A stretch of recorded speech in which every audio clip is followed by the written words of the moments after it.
Got the decision. Your girl was in, you know what I mean? You know? Shoot, you know.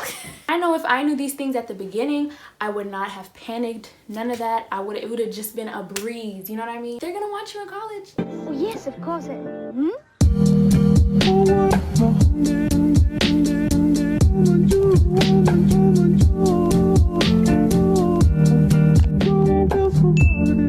What's up, everybody? Welcome back to my channel. I'm Ruhama. If you're new, thank you so much for clicking on this video. If you're not new, thank you for coming back. I feel like we're family now, like coming back all these times, you know what I mean? Today I'm gonna give my tips, just what I know, what I would recommend for applying to college, which I know is unnecessarily stressful, right? So I'm just trying to make it easier for you. Make sure to like, comment, and subscribe. Hit that notification bell so that you can see any of my future videos.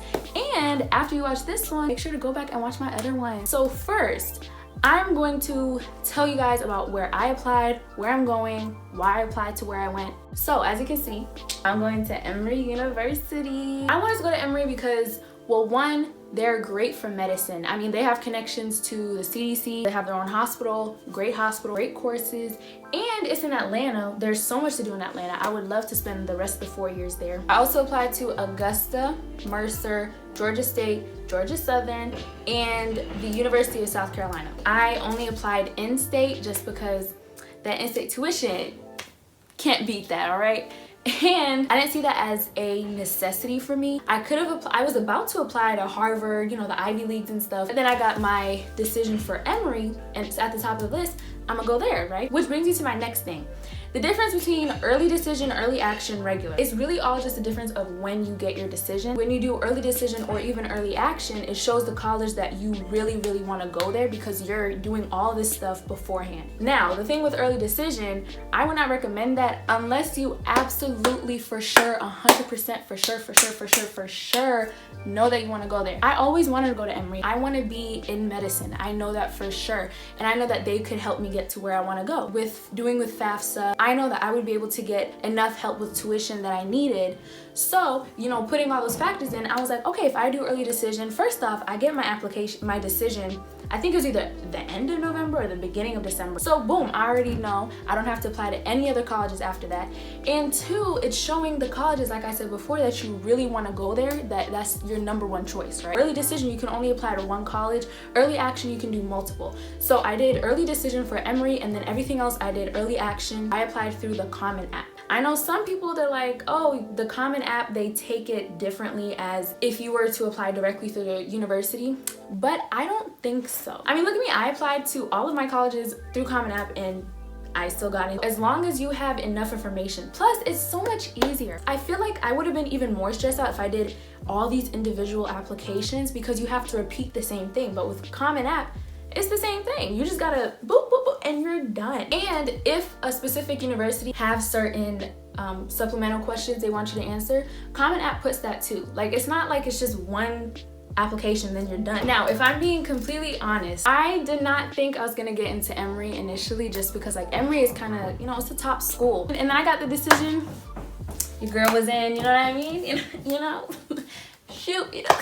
First thing I'm gonna start with, which is what a lot of people worry about, is, you know, grades, stats, tests, all of that. So throughout my 4 years of high school, I did 9 dual enrollment classes, and each dual enrollment class is 3 credits. So I would definitely recommend doing dual enrollment, APs, honors, all of that. 6 AP classes, and every other class that I took was an honors class. I was in the engineering pathway, and I know it's kind of weird because it's like I want to be in medicine, but I'm doing engineering. The school that I go to have really good math and science classes. So as of last semester, so you know, my first semester of my senior year, I had over 30 credits. So that's not including the classes that I'm currently taking. I do have a 4.0 GPA. As far as SAT and ACT, right? I don't exactly want to put my specific score just out on the internet, just because I know some people, they're like, that's, you know, could have been higher.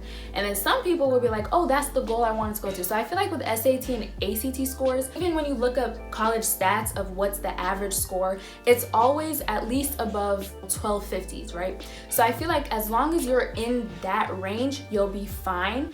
And realizing that what I'm saying sounds like I'm trying to tell you that unless you have high scores, you're not going to get in, which is not what I'm trying to say at all. I'm just saying, I know some people take it really, really, really seriously, and I know that if you were to make a goal, that's your goal, and I'm just saying the range that I got into, right? So if you were to set a specific goal for yourself that you really would want to maintain, and that's like a really high score, then that's the range you would want to get in. But I know plenty of people who might not have done well in those areas, but their extracurriculars, their personal statements, their grades overall were great. And you know, at the end of the day, that score does not determine all 4 years of high school, right? So keep that in mind. I know a lot of people are nervous.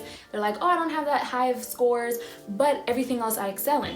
Colleges take that into consideration. You know, it's not a computer looking at your scores or your personal statement or any of that. It's real people sitting down, taking the time to get to know you. Take it as an important factor, but don't stress too much over that part. One thing that I know a lot of colleges also take into consideration is that you are not going to have all the high level classes at your specific school. Maybe they just don't offer it, but I think colleges, as long as they see you're taking a good range and you're doing well in all of them, I think you'll be fine. The next thing that I think is so important are extracurriculars. Now, when you apply to colleges, right, I know you have to also have good grades, which is also, you know, a very important thing, right? If you really think about it, you're like one of hundreds of people that are applying to the same college, and a lot of them are also going to have the same grade range and scores. So in your extracurriculars, that's really what helps you stand out, and it shows the college what type of person you are. They want a well-rounded person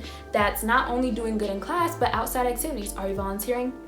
Are you doing school competitions? Are you in sports? Are you doing work? Are you, doing all these different things? They want to know that. Not only does it show that you have a lot of different interests in different things other than just academics, it also shows that you know how to balance time. You're gonna have days where you're off, you might not have class, but then you're gonna have days where you have class all day, and then you want to do activities, you want to hang out with your friends. So if you show colleges that you already mastered that in your 4 years of high school, they're gonna want you in college. I didn't do this, but I know a couple of people who created their own clubs, which is automatically like a booster, because not only are you participating, you're getting others to participate as well, and running a successful club. So during high school, I participated in a variety of activities, especially 9th and 10th grade, but there are a few that I kind of didn't continue throughout the 4 years just because I might not have had that much interest that I thought I would have, or I just didn't have time. The main extracurriculars that I put on my college applications that I think really stood out to the colleges were Ronald McDonald House, National Honor Society, this Medical Explorer Post Program, Engineering Design Challenge, which was a competition type thing, Science Olympiad, Society of Women Engineers, Youth Ambassador Program, volleyball, and I had 2 jobs. I currently work at a grocery store, and I was a camp counselor during the summer. A lot of my activities have to do with volunteering, or if not volunteering, something to do with STEM, and those 2 things are what I think the admissions people really saw was I really love to do, right?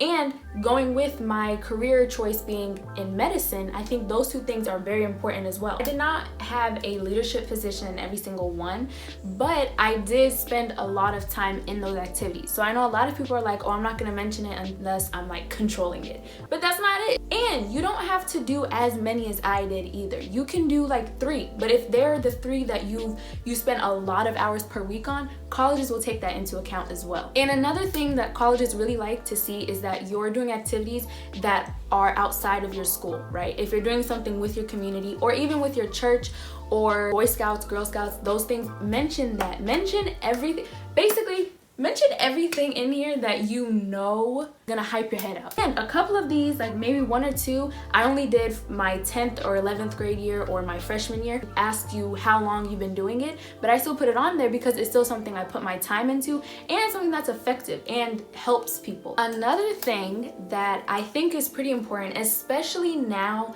when a lot of colleges are not requiring you to take the SAT or ACT, is the personal statement. This is your chance to, it's almost like you're having a conversation. You have to tell them a piece of your life that you think has changed you or that they would find interesting, you really gotta sit there and think about what is it that could really make me stand out. You know, who am I other than these grades, than these scores, than my activities? Who am I? Who am I? So with my personal statement, I think I might put that in a separate video.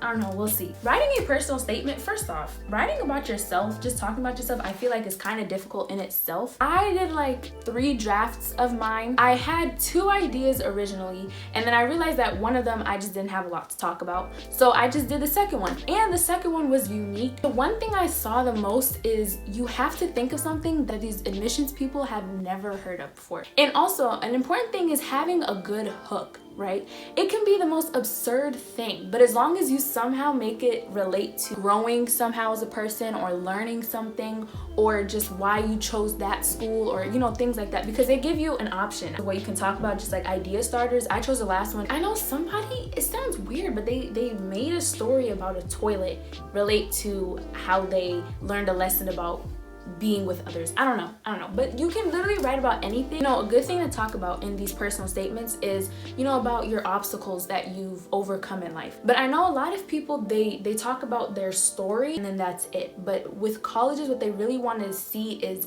they want to hear that story, you know, obviously, but how did it change you as a person? That's the main thing with these essays. If you're trying to be a storyteller with a lesson, think of it like a folktale. The last important thing that I think goes into doing your college applications is getting those letters of recommendation. For some people, they might not have interacted with their teachers at all. You know, maybe it was just I do the work, you give me the grade, and that's it. But it is really important to make a connection with at least one teacher. You don't have to talk to them every day, but as long as you're answering questions in class, or you know, you're asking questions about things you might not understand, as long as you have a teacher that has seen you put effort, maybe you don't exactly even like the class, but as long as you put in the work, they will write a great letter of recommendation. For me, I had 2 main teachers that I did. Well, 3, but it's like, you know, some only require 2, some only require 3. 9th grade year, we have this class, digital technology, and she was a teacher, and she was a great teacher. And she was also my advisor for National Honor Society. Through all 4 years, I've, you know, known her. And so she's seen me put in work, she's seen me interact with other people, so that really helped her, I think, make a great letter of recommendation, because I honestly think they were great. I haven't read them yet. I think one day I'll ask just to see what kind of things she was saying, you know. The other one was my school counselor. I've also always gone to her when I had any types of questions, you know, even with going to college, just do I apply with this, you know, do I do Common App? Is this a great school? No, it's plenty of teachers. I think also because I ask questions, I answer questions, you know, might throw in a joke or two. If you're in school and you're just sitting there the whole day, you're not really getting anything out of it. So I know a lot of people worry about that because they're like, I don't even like my teachers like that. It's like, but did you at least try? Did you at least try in the class? Anything else I would say about applying to colleges is look into their honor programs that they have. Look into any type of scholarships. There are plenty of scholarships that are hidden away. It is so important to do the research. There are people who are willing to give out money for you to go to school. It's just you have to look for it, you know? Especially the ones that you really have to look for. A lot of people might not have seen it, so it's upping your chance even more to gain the money. Oh, and another thing, fill out that FAFSA form. I know it's a lot of information, but when you really think about it, as long as you have the documents just sitting in front of you, you're good. Anyways, thank you so much for watching this video. I hope I at least gave you some relief, because I know it can seem stressful, but I promise if you just take it step by step, you'll be good. All right, if you liked this video, make sure to like, comment, and subscribe. Check out my Instagram at ruhama.honey and my Twitter at ruhama_honey. And if you like this video, you might as well check out my other ones, and I'll see you guys in another video.